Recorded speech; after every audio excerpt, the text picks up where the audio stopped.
Hello students, today we will start a new chapter, that is plant growth and development. And next please. In case of plant or in any other organisms, how growth is taking place. Each organism it is developed from a single cell structure that is known as zygote, and this zygote divides and redivides a number of times, and it gives rise to a multicellular structure known as embryo. And this embryo again divides and the cells differentiates and they produce the whole plant. And this plant undergoes vegetative growth, that means the stems, the leaves, the flowers, they grow. The vegetative growth takes place when stems, roots, leaves they grow. And after that the reproductive growth takes place, that means the reproductive structure, that is the flower, develops, and the flowers contain the reproductive parts like the male and female reproductive parts. The fertilization takes place, pollination takes place, due to which fruit is developed. And inside the fruit seed is present, and this seed germinates and again gives rise to the plant. This is how the life cycle of a plant completes.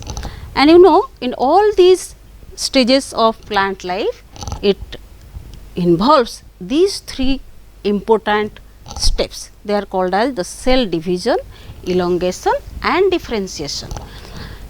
Through cell division, the number of cells increase. Through elongations, the cells increase in size, and through differentiation, they form different structures and they show different functions.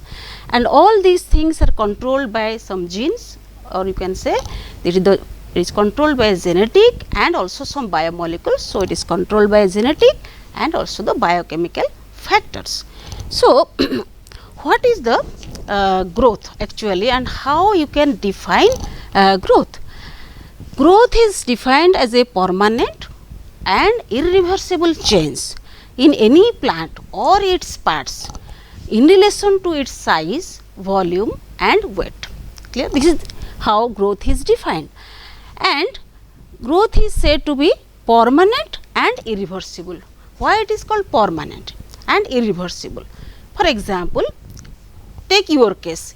In class 1 or 2, you must be 3 feet or something like that. Now you are become 5 feet or 5.5 like this, and this change of 3 feet or 2 feet in you, it will not go back, it will not revert back, you will not become 3 feet any of your time. Now you become 5 feet, means it will continue. It may be more like, but it cannot be revert back to 3 feet. So, the change whatever has been taken place in you, the size, that is permanent or irreversible, it cannot go back. So, that is why it is written as irreversible and permanent change in any plant and its parts also. Different parts of the plants like stem, leaves, roots, they also grow, and there is the whole total growth of the whole plant. And not only the size or the length, there is also increase in weight and the volume. So, whatever may be the parameter, it may be the size, volume or weight, the increase in any of these parameter, that is permanent and irreversible. So, growth is permanent and irreversible change in any plant or its parts in relation to its size, volume and weight. And growth is one of the important characteristics of any living organism. As you know, different characteristic of life is there. They are like nutrition, excretion, reproduction, many more are there. Just like the growth is one of the most essential characteristic of all the living organism. Without growth, the life of plants cannot be possible. Next. And plant growth, in case of plant, the growth is taking place throughout its life. That means some of its cells, they are having the capacity to grow indefinitely. That is why it is called plant's growth is indeterminate. And how it is possible? Because in plants there are certain regions known as meristems. These meristems or the meristematic tissue, they are having the cells which are capable of continuous divisions, and these meristem or group of cells with the indefinite power of division, they are present at the certain points, mainly they are present at the tips of the stems and root, and other parts are also there. So, that is why the growth in plants is called as localized. In case of animals, it is called diffused, but in case of plant it is called localized, because these meristematic region or the growing points or the growing regions, they are limited to the typical points or the regions known as meristems. And these meristems produce cells which lose the capacity to divide further, and they become known as the permanent cells. They enter the G0 phase of the cell cycle. You must be knowing different cell cycle while studying cell division, G0, G1 and G2. So, the meristems, they produce cells by continuous division, and they enter the G0 phase. After that, they become differentiated to form the particular tissues or organs. That is why it is called as the plant growth is known as the indeterminate type. Next. So, let us discuss about the meristems, where they are present and what are their types, because meristems are the tissue or are the points where growth of plants is taking place. Clear? And according to their position, there are three different types of meristems. They are apical meristem, intercalary meristem and lateral meristem. The apical meristem, the name suggests, they are present at the apex or the tip of the regions like root tip or shoot tip. So, this picture it shows the different meristematic tissue in a shoot, and the apical meristem, they are restricted to roots and shoot tips. That is why they are called as root apical meristem, ram and sam. Ram is root apical meristem, sam is shoot apical meristems, and they are responsible for the longitudinal growth of the stem. Longitudinal growth means the increase in size of the stem and also the root. Similarly, the intercalary meristem, these are the meristems which are present intercalated between permanent cells. Intercalated means they are present in between the permanent cells, like they are present in leaf bases, or suppose these are the leaves, this is the stem, these are the leaves, and at the leaf base and also at the internodal region, these are the intercalary meristem, they are present. And they also help in longitudinal growth of internodes, leaves, like this. Wherever they are present in the plant, they involve longitudinal growth, just like the apical meristem. So, both apical meristem and intercalary meristem, they are responsible for the longitudinal growth of the plant. Whereas, the last type, that is the lateral meristem, these are the meristem which are present at the lateral side. See, at the side or the lateral position they are present, and if you see the transverse section of this particular stem, you find these lateral meristems, it looks like in a circle. So, these are the meristems which help in the increase in the thickness of the plant or the diameter of the plant. That means, they are involved in the secondary growth of the plant, like the cambium and cork cambium. You know cambium, they are present in between xylem and phloem tissues, and cork cambium develops later. Both these are the lateral meristems, and they are responsible for the secondary growth or the increase in the width or increase in the thickness of the plant. Whereas, the apical and intercalary meristem, they are responsible for the increase in length of the plant, and these meristems continue their activity, or they divide and redivide throughout the life of the plant. That is why the growth in plant is known as the indeterminate type. Next please. So, how you can measure plant growth? Can you measure plant growth? Yes, you can measure plant growth by means of a scale. You can measure by measuring the increase in length. You can measure not only the length or the height, you can take into account the increase in number of cells. Suppose there are 2 cells, then it become 4 or 8, like this. The increase in number of cells also one type of growth. So, increase in height, increase in weight, increase in volume, all these parameters, then their increase is growth, and you can measure the growth by measuring any one of these parameters. And even there are certain instruments are there which by which you can measure the growth, and these are two examples I have given here. One is horizontal microscope, this one is your horizontal microscope, and this is known as oxanometer. Very often it comes in objective type questions. You should remember these are the instruments, horizontal microscope and the oxanometer, they help in measurement of the growth of the plant. Next. Then comes the phases of the growth. Growth occurs in phases. There are three phases of growth. These are known as the formative or meristematic phase, then the elongation and enlargement phase, and the last one is your maturation and differentiation phase. In the formative phase, the cells they divide, they are formed or they divide, so they are restricted to meristematic tissue. Then those cells which are produced by meristematic cells, they undergo elongation, they enlarged in their size, and after that lastly they mature and differentiated into specific parts and for specific functions. Next please. So, one by one we will discuss each phase in detail.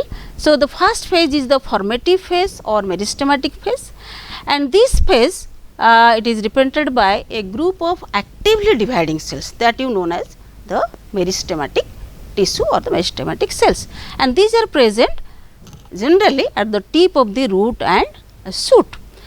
And these meristematic cells, they are very much distinct or different from other cells. How they are different? They are usually thin walled with a dense cytoplasm, and there are small vacuoles. Usually you know in a plant there are large vacuole is there, only single large vacuole is there, but here you find many small vacuoles and there is a large distinct nucleus. So, with these characters the meristematic cells they differ from normal cells, and these cells undergo mitosis, they produce a number of cells, so that the number of cells increased after this phase. And the characteristic of this phase is the rate of respiration is very much high, because they are actively dividing cells, that is why the rate of respiration is very much high during this phase. Next please. And the next phase is your elongation or enlargement phase, in which the newly formed cells, the cells which are formed by the activity of the meristematic cells, they undergo enlargement. Enlargement means they increase in size. So, in roots and shoot apices, these are present just above the apical meristem. So, this is a root showing different regions. This is your root cap, and this is the meristematic zone, and this part is known as the zone of elongation, this one is the zone of maturation. Zone of maturation can be easily known by the presence of root hairs, and this is the picture of the detail picture of this same thing. So, this is your root cap, this meristematic zone, these are the cells which are actively dividing, and just above this meristematic zone, these cells which are present, these are known as the cells of elongation zones, means they enlarge in size. How this enlargement of cells occurs? Due to the synthesis of materials or substances inside the cell, and also the addition of material by absorption from outside, like from soil. So, both from outside absorption and the synthesis inside the cell, there is increase in protoplasm, so that there is enlargement of the cell or the elongation of the cells takes place. And in elongated cells you find the cell wall is thickened because new materials are added, and also the cell get expanded because again the new protoplasm material are synthesized, so it gets expanded and increase in size, and there is a large central vacuole which is developed. Instead of very small, many small vacuoles, only one small, only a single large vacuole is developed after this enlargement stage. Next please. And the third stage, the last stage is your differentiation or maturation stage. The cells which are enlarged, they undergo structural and physiological changes. That means the changes occur in their structure. Physiology means the changes occur in their functional changes also, and gradually they assume a particular shape and particular size or form, and also they perform a particular function. Then only you can say a cell is differentiated, a cell has been differentiated fully. Differentiation means when a particular cell attain a particular shape or form and perform a specific function, and that is the last phase of your growth. And by the end of this phase, the cells become fully differentiated. I have told you, fully differentiation means the cell attains a particular structure and perform a specific function. And a mature cell, or it is a fully differentiated cell, it is entirely different from your meristematic cell from which it has been derived. Clear? So, with these three phases, the growth of a cell, or you can say growth of the plant, it is completed. Next please. Then comes the growth rate. What is the growth rate? Growth rate is nothing but increase in growth per unit time. So, in course of time, how much growth is taking place, that is your growth rate. So, it is the growth per unit time, it is called growth rate. So, growth of a plant or growth of a cell, organ or whole plant, you can say. So, it does not express in a uniform speed. Although you provide some uniform condition, that means you provide conditions which are very much similar, but the rate at which the growth is taking place, it may not be same, or it may not be uniform. And the growth rate, it involves two different types of growth patterns. One is called arithmetic growth, another is called geometric growth. Both we will discuss in detail. Next please. So, first is your arithmetic growth. So, what does it mean? Arithmetic growth means when by mitotic cell, when two cells are formed, and out of these two cells only one of the daughter cell continue to divide and the other differentiate to a mature permanent cells. See through this picture, you go through this picture please. So, this suppose this is one cell which has to undergo division. So, that is why it is designated as stage 0, and it undergoes division into two cells, the cell A and this is the blue one, the cell. This cell, it the activity of the dividing capacity of the cell retain within this cell, but this cell A, it is changed, it changes to a permanent cell. Further it does not divide, the cell A does not divide further. So, at the stage 1, two cells are formed. Out of two cells, only one cell is capable of division, that is represented by the blue color, and the another cell A, it loses its capacity of division. Now, it is known as the permanent cell, and this cell again divides into two cells, the cell B and the blue one. The blue cells, it loses its capacity to divide, and this cell B loses its capacity to divide, and this blue cell retains its capacity. So, like this, at each stage you will find 1 cell is added. So, here see 1 cell, 2 cell, 3 cell, 4 cell and 3 cell, 4 cell, 5 cell, like this. So, each cell gradually the number of cells are increasing. That is why it is called as the arithmetic growth, and this type of growth is known as constant, and it is taking place in a arithmetic progression. Whereas, see how geometric growth takes place. So, here out of these two cells which are produced by or formed by the mitotic division, both these cells are capable of division, and both the daughter cells they form after first mitotic division continue to divide. See, suppose this is one meristematic cell, it undergoes division and it divides into two cells. Again these two cells form 4, then 8, then 16, then 32, like this. So, they go on increasing exponentially, they grow on increasing exponentially or geometrically. And you see the initial stage of growth, geometric growth, their number is less, and there is sudden increase in number of cells or exponential increase in number of cells. That is why this is called as the geometric growth. Clear? And next please, you see when an embryo they are formed from the zygote, which is single cell structure.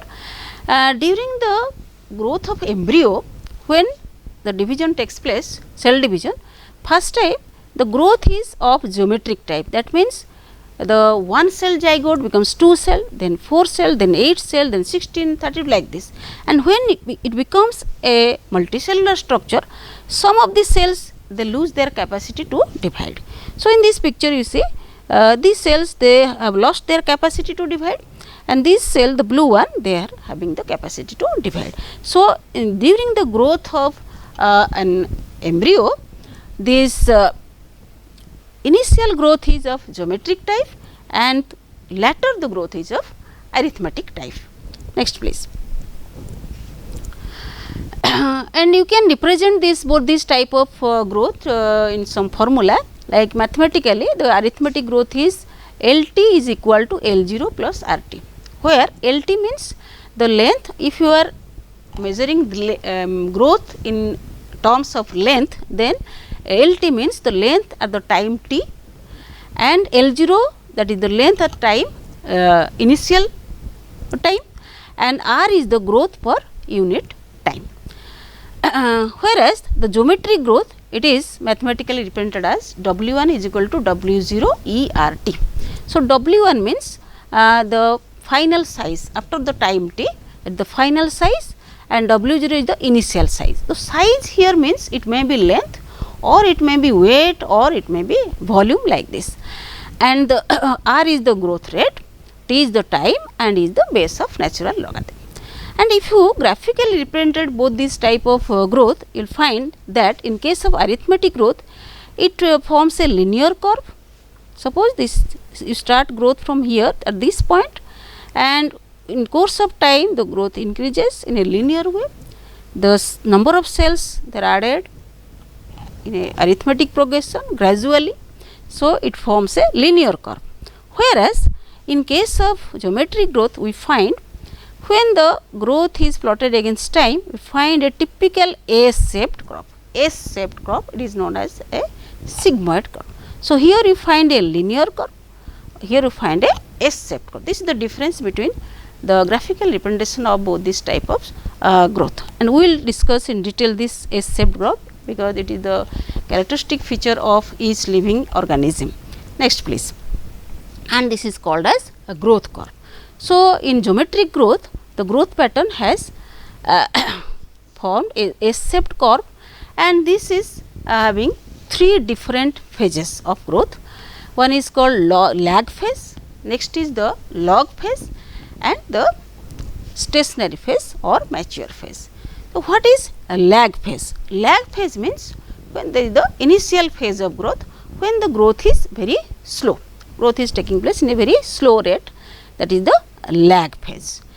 Then suddenly the growth rate increases rapidly, that is the exponential growth phase or the log phase, and this is also known as the grand period of growth. This part represents the grand period of growth or the log phase or the exponential phase, and gradually the growth starts reducing, and due to the less physical activity of the cells, and the growth become constant. So that is known as your stationary phase, and this gives a particular S-shaped curve, and this is known as sigmoid growth curve. And this sigmoid growth curve, it is the characteristic of all living organisms, and the whole plant of whole life of a plant is represented by this curve. And you can correlate this curve, the phases of this curve, with different stages of a plant also. Next please. So how can correlate these phases of growth curve into growth stages of a plant? For example, the lag phase, it is the early stage of growth where the seed germinates and the seedling is formed. After seed germination, a small plant or seedling is formed, and it is taking place very slowly. So, growth is slow at this stage and it is represented by lag phase of the growth curve. Like this, next comes the rapid stage of growth. In rapid stage, you see there is rapid elongation of stem, leaves are developed, flowers developed, fruits developed, and there is growth is maximum or very much rapid, and this is represented by the log phase. Then the last phase, towards the end of the growing period of plant, what happens? The growth is decreasing, it is reduced, the leaves they start senesce, senesce means they grow older, and the metabolic activity also reduced, that is why the growth is also reduced, and this is represented by the stationary phase. So, you can correlate these different stages of plant growth to the different phases of growth curve. So, growth curve is the characteristic feature of each living organism. The whole plant life can be represented by this growth curve. Next please. Then this growth rate which we are discussing, if you compare the growth rate of two different living system quantitatively, then you see that involves two different types of growth rates. One is called absolute growth rate, another is called relative growth rate, AGR and RGR. What is absolute growth rate? It is the change in growth parameter over a period of time. Growth parameter means it may be size, volume or weight over a period of time. Suppose at time 0 the size is 5 inches or 5 centimeter. At time, after time t it becomes 10 inches. So, the absolute growth is 10 minus 5, it is 5 inches, like this. So, the change in growth parameter over a period of time is nothing but the absolute growth rate. Whereas, the relative growth rate means it is the growth per unit time per unit initial growth. So, here you are taking into consideration what is the initial growth, that you have to divide with the absolute growth. So, RGR, that is the relative growth rate, is the growth in given time period, that is your absolute growth rate, and the measurement at the start of the time period or the initial time period. Clear? So, let us take one example, then it will be clear to you. Suppose there are two leaves are there, one is leaf A, another is leaf B. The leaf A is having an initial size of 5 centimeter square and the leaf is having the initial size of 50 centimeter square. So, after some time or some day, that is called as time t. After the time t, the leaf A becomes 10 centimeter square in area. Similarly, the leaf becomes 55 centimeter of area after the time t. So, what is the absolute growth rate here? Here it becomes 10 minus 5 centimeter square, and what is the growth here? It is also 55 minus 50, it becomes 5 centimeter square. So, in both the cases the absolute growth is same 5 centimeter square. Then what about the relative growth rate? Relative growth rate, how you find? You find it by dividing the growth in given period of time to the measurement at the initial time period. That means, here the growth in given period of time is 5, here is also 5. So, 5 divided by the initial growth is here 5. So, 5 divided 5 it becomes 1. So, RGR becomes 1 in this, in the case of leaf A. And what about the RGR in case of leaf B? It becomes the growth in given time period is 5, but the initial growth is 50 centimeters. So, it becomes 5 divided by 50. So, that comes to 1 by 10. So, here it is 1, RGR is 1 and here RGR is 1 by 10. So, it is 10 times less than the leaf A. So, you can say absolute growth rate may be same, but relative growth rate is different. Because why it is different? Because this stage, this particular leaf is at the initial stage of growth, that is, so it is having more relative growth period. So, RGR is more in this case. So, I think with this example you can differentiate this both this pattern of growth rate, that is absolute growth rate and relative growth rate. Clear?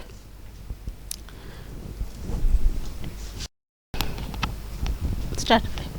So, So growth, it involves increase in the amount of protoplasm, cell division, then cell enlargement, cell differentiation, and all these things to happen. There are many conditions or factors are required for the growth to happen. So what are those factors which are required for the growth of the plant?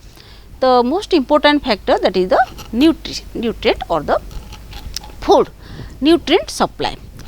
Plants are autotrophic, they can synthesize their own food by photosynthesis, but for their mineral nutrition they depend upon the soil. That means these are the micro and macro elements. You must be knowing what are micro and macro elements. These macro elements, they are required in a larger amount, micro elements very small amount, like your carbon, hydrogen, nitrogen, phosphorus, sulfur, and many more are there. And for carbon and oxygen, plants depends upon the atmosphere, where other elements, plants depends upon the soil. And these mineral required nutrients are required by the plant for the synthesis of the protoplasm, because the amount of protoplasm have to be increased for the growth of the plant. And these nutrients, mineral nutrients, not only they increase the protoplasm, they also maintain the osmotic balance inside the cell, which is very much required for the water absorption, clear, or the endosmosis. And all these nutrients mainly they are obtained from the soil by the plant. And the next factor for plant is water. Sufficient supply of water is very much essential. Why? For water is required for the cell division and for cell expansion. A cell divides when it becomes fully turgid or it becomes full sized, and when a plant becomes fully turgid, when it absorbs the maximum amount of water. And that if water is not sufficient, then how growth will take place? Water also provide the medium for enzyme activity. For each and every biochemical reaction, enzymes are needed. Enzymes are the biocatalyst molecule, so they are needed for each and every type of biochemical reactions.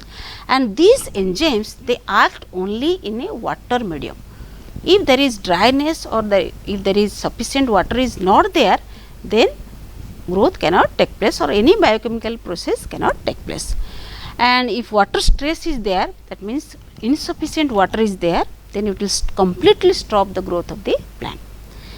And water has another aspect also. If the amount of water is very high, that means suppose in a crop field there is high amount of water, that is the condition is known as water logging.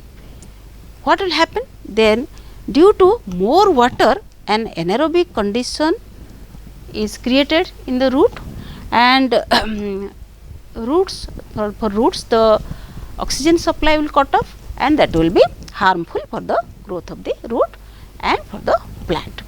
So water logging is also very harmful, but water stress is also very much harmful, which completely stops the growth of the plant, because with water only the plant cells they maintain their turgidity, and turgidity is a very important requirement for the cells to grow. And the next factor is your oxygen. As you know, oxygen, why it is very much important? For growth of each plant or any organism, energy is very much required, not it? And for energy, where from energy it comes? It comes from a process known as respiration, aerobic respiration, in which the mitochondria is involved. The respiration forms the ATP molecule, the energy currency molecule, and for respiration to take place in the mitochondria, plants need the oxygen. So without oxygen, how respiration will take place and how energy will form, and without energy growth cannot be taken place.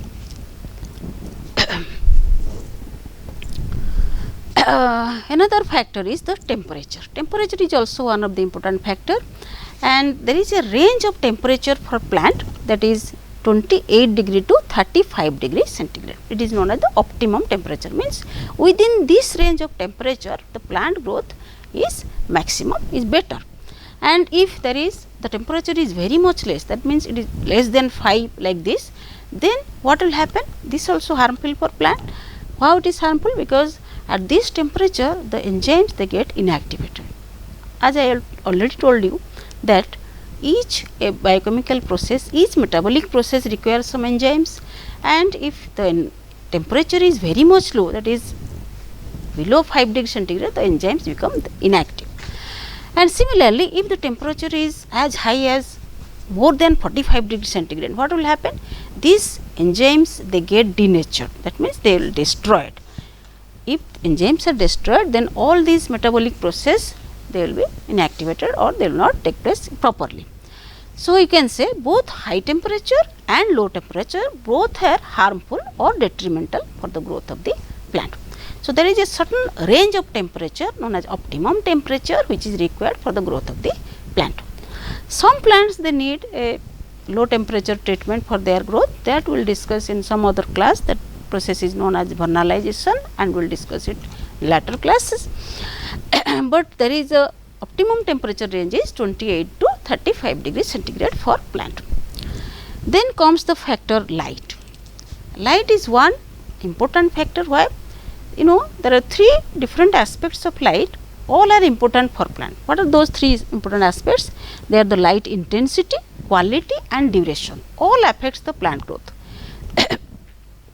And if there is insufficient light, then it causes etiolation. Etiolation means the leaves become pale and there is lack of chlorophyll pigment. Chlorophyll they are required for photosynthesis. Through photosynthesis plants synthesize their own food. So, if chlorophyll amount becomes less, then there will be less photosynthesis or no photosynthesis. So, that will affect your growth. The plants can be divided into two types according to their requirement of intensity of light. There are some plants which can grow well in bright sunlight or intense sunlight. These are called as photophilic plants.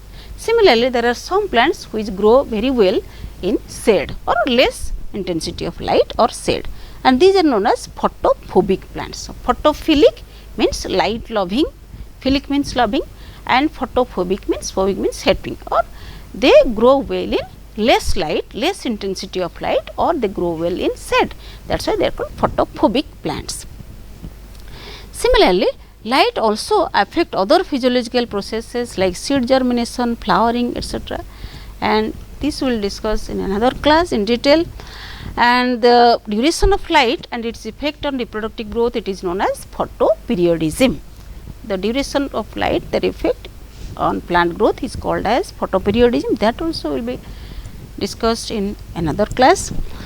And the last factor which affects the plant growth is known as growth regulator. What are growth regulator? These are actually specific important chemical molecules.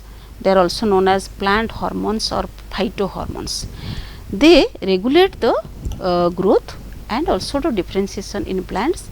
The plant hormones, phytohormones, we will discuss in another class in detail, the different types of plant hormones and how they affect different aspects of growth.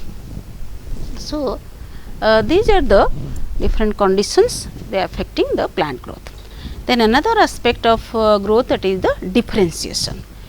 As I have already told you that the cells they divide or form, then they enlarged in size, and the last stage of growth is the differentiation. So, what is the meaning of differentiation? Differentiation means it is the process by which the cells acquire a permanent change in structural, functional and metabolic properties. This is known as differentiation. All cells they are derived from meristematic cells, and the meristematic cells are different from the permanent cells. How they become different? They become different in their structural pattern and also physiological and also metabolic properties. And the process by which all these changes are taken place, it is known as the differentiation. As you know, in a particular plant, all these cells are derived from a single cell known as zygote. If all the cells are derived from a single cell zygote, then how come these root cells they are different from shoot cells, or how root cell different from stem cells, leaf cells or flower cells, like this? How it happens? That is due to the differentiation. and because and that also takes place at the genetic level. At specific point or specific location inside the plant, some genes are repressed and some genes they are activated. All these cells are same structurally, but functionally they become or they different. How they different? Because due to these genes, some genes they repressed because their action is not required by some plant, I mean some cells in at some locations or some points. That is why they are repressed, and some genes they become activated at certain points. That is why although in plants all the cells are derived from the same zygote, they are structurally and functionally or physiologically different due to this genetic control. Clear? So, this you see, from zygote the cells are formed due to continuous division and revision, and the roots and shoots are formed. Roots are very much different from shoots. So, in that case you can say the zygote differentiates into root and shoot, which are very different morphologically. Similarly, when meristematic cells they divide and redivide, they form different root and shoot apices, they form different tissues and organs, and that process is known as your differentiation.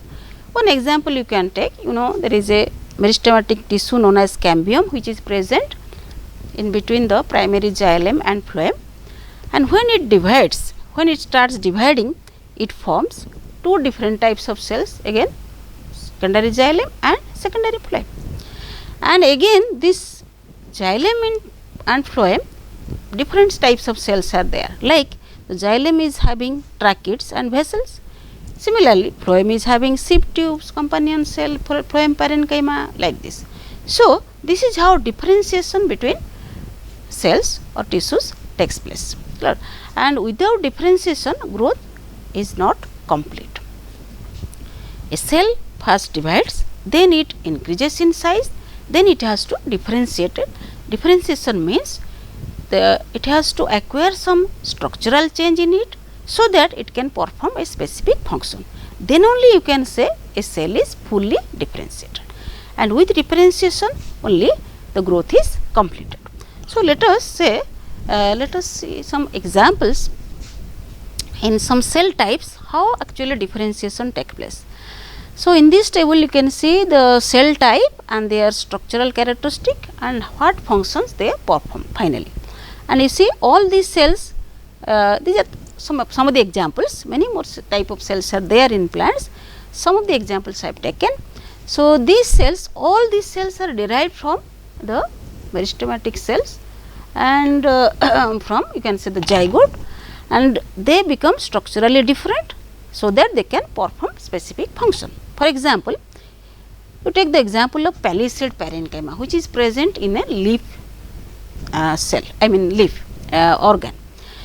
So, why palisade, what is the structural characteristic of palisade parenchyma? They have abundant chloroplast, that means they have large number of chloroplast.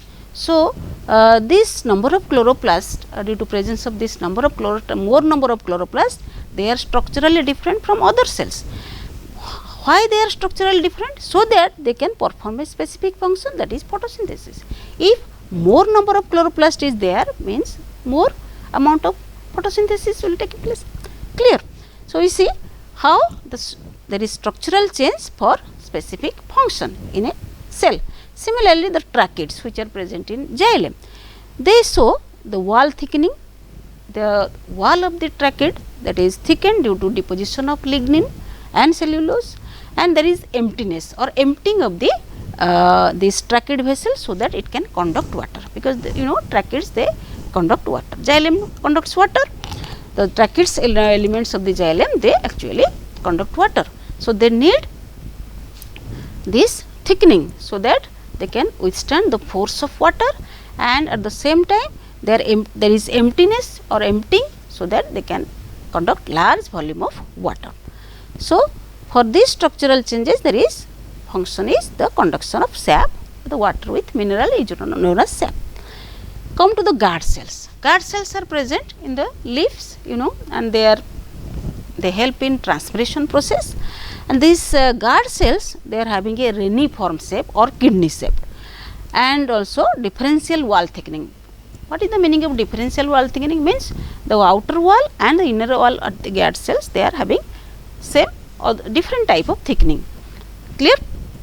Outer wall is thinner than inner wall, so that it can expand, and the regulation of these stomatal pores can be taken place, so that there will be diffusion of different gases. There will be transpiration, there is diffusion of carbon dioxide, oxygen can happen due to this regulation of stomatal pores. And this stomatal pores, their opening and closing takes place due to this differential thickening in their walls, or the outer wall is thinner and inner wall is thicker.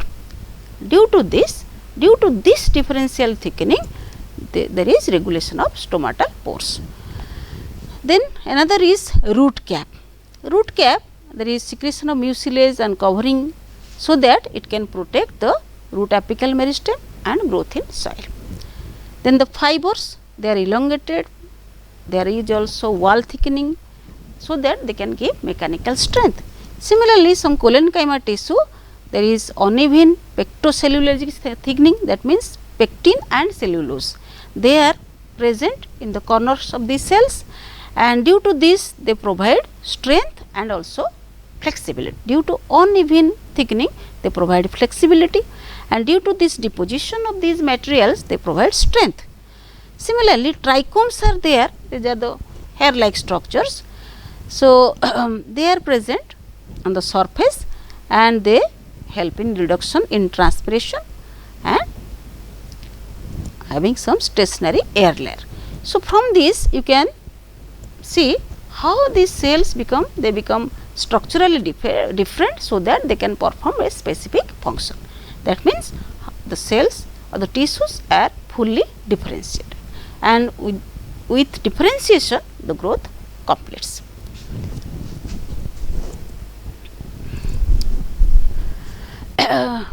Sometimes these fully differentiated cells, they change to permanent cells. They can also sometimes become active, or they can divide again. That means they can return to their meristematic activity. Some fully differentiated cell, a fully differentiated cell is also known as permanent cells. Usually the permanent cells, they lost their capacity of division, but sometimes they again reverts back to their meristematic form, and they can divide, and that process is known as your de-differentiation. So, you can define de-differentiation like this. It is the process by which fully differentiated cells, they reverts back to the meristematic form, so that they become undifferentiated and able to divide again. This is known as de-differentiation. That means a fully differentiated cell is there, it again regain its capacity of division. That means its meristematic activity, and then it starts dividing. That is known as de-differentiation. And why this de-differentiation takes place? Due to activation of some genes. Some genes, they get activated in these permanent cells or tissues, and they again regain their capacity of division. One of the most important example, it is the cork cambium or phellogen. The cork cambium, which is responsible for production of secondary cortex during secondary growth of the plant. Actually, this cork cambium is formed from the permanent cells, like cortex cells, mostly cortex cells, and sometimes also it is formed from epidermis or pericycle, hypodermis or phloem cells also.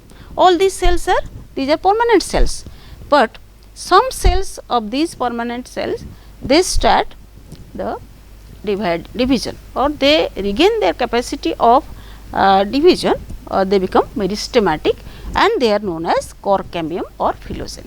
So, phellogen is one example of de-differentiated tissues. And when these cork cambium starts dividing, that means now it becomes undifferentiated, it start dividing, it will form the secondary cortex to the inner side and the cork to the outer side. So, this cork and a secondary cortex which are formed from the cork cambium, which is a dedifferentiated tissue, they form secondary cortex and cork, and these are known as the redifferentiated tissue. So, there are two processes here they are involved. One is called dedifferentiation, another is called redifferentiation. Dedifferentiation means the fully differentiated cells, they acquire the activity, they acquire the meristematic activity and they start division. Where when these dedifferentiated cells starts dividing and they form specialized cells known as the redifferentiated cells, and the process is known as redifferentiation. So, the process by which the derivatives of dedifferentiated cells mature into specialized cells, that is known as the redifferentiated cells. So, again I am telling, for example, the cork cambium is the dedifferentiated cell which is formed from the permanent cells like phloem cells, cortex cells, pericycle cells like this, and these dedifferentiated cells, they undifferentiated, they form other cells like cork and secondary cortex which are known as redifferentiation cells, and this process is known as redifferentiation. Clear? The next part of our discussion is development. We have already discussed various aspects of growth. Now we will discuss development. What is the meaning of development? So, development means it is the sequence of events that occur in the life history of a cell or organ or the whole plant. The sequence of events which occur in the life of a cell, organ or the whole plant, and you can say it is a sum total of both growth and differentiation. In growth, you find the number of cells are increasing, the cells they are enlarged or elongated and they differentiated. Altogether it is known as the development.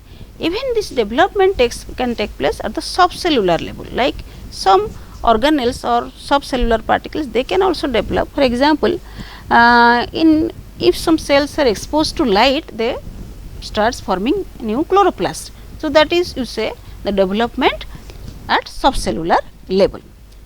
And the final stage of development is always the death. And if you consider the sequence of events during the development of cells in a plant, you find how it occurs. It occurs like this. The first, it starts with meristematic cells which is having the capacity of division. So, it divides, form new cells. Even these meristematic cells, they undergo their growth, plasmatic growth, that means the increase in protoplasm. They form new cells through cell division, and these cells get enlarged, the expansion takes place, there is enlargement. Due to enlargement, they become mature, and the maturation also involves differentiation also, and through enlargement and differentiation, the cells become mature, and after that the physiological rate or the growth rate reduced and the cells become senescence. That means the senescence of cells or organs takes place, and the final term is the death of the cell or organ or plant. So, these are the sequence of events taking place in a cell, or you can say organ or plant, which is altogether known as development. The development is nothing but the sum total of growth and differentiation. And again, just like growth which depends upon different factors which we have discussed, development is also under the control of both internal or intrinsic factors and the external or extrinsic factors. So, what are the intrinsic factors? These are the genetic factors, gene level, and also the growth regulators or the hormones. These are the internal factors which affect development. Similarly, external factors like light, temperature, oxygen, these are the external factors which also affect the development process. And these two types of factors, both intrinsic and extrinsic factors, they interact and they make possible the development process. And in specific environmental conditions, genes they direct change in the developmental process, and it can be seen in morphology and the physiology of the plant. this particular line, you try to understand it. At specific environmental conditions, genes they direct the change in structure and function of the cell, which is observed in the morphology and the physiology. How we can explain it? One example we will take, the best example, that is known as heterophyly. Heterophyly means, hetero means different, phyly means leaves. The two different types of leaves occur in different stages of plant growth and different environmental conditions. So, through this example you can know that how this environment, how in specific environment, how genes direct the change in structure and function. For example, there is a plant known as Delphinium, which is commonly known as larkspur. In this plant you find two different types of leaves are there. One type of leaf is found in juvenile stage, juvenile means young stage, and one type is found in adult stage. So, in adult stage you find the increasing more size and more lobed it is, because it is required more photosynthesis is required. That is why two different types of leaves are found in two different stages of plants. Similarly, another plant is there known as ranunculus, or commonly known as buttercup.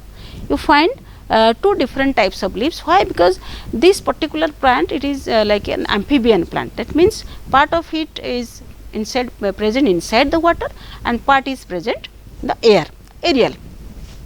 So, the leaves which are present inside the water, the submerged leaves, you find these leaves are dissected. These leaves are dissected, cut into pieces like thing. So, these are dissected. Why these are dissected? These are dissected because due to dissection they acquire small surface area, so that they can withstand the force of the water current. That is why they become dissected inside the water. Whereas the same plant is having the aerial leaves, that means the leaves which are present in air, they are not dissected, they are lobed, because there is no water current is there. So, they are different. They need more photosynthesis, so they are having larger sized with lobed structures. So, that is why the leaves in air are different, the leaves inside the water. So, this particular example of heterophyly in different plants, in different stages and in different environmental conditions, it explains that at specific environmental conditions, genes they direct changes in structural changes and also functional changes. So, that can be observed morphologically or externally or physiologically. So, with this we come to a conclusion of growth and development. So, students will meet in the next class, and thank you.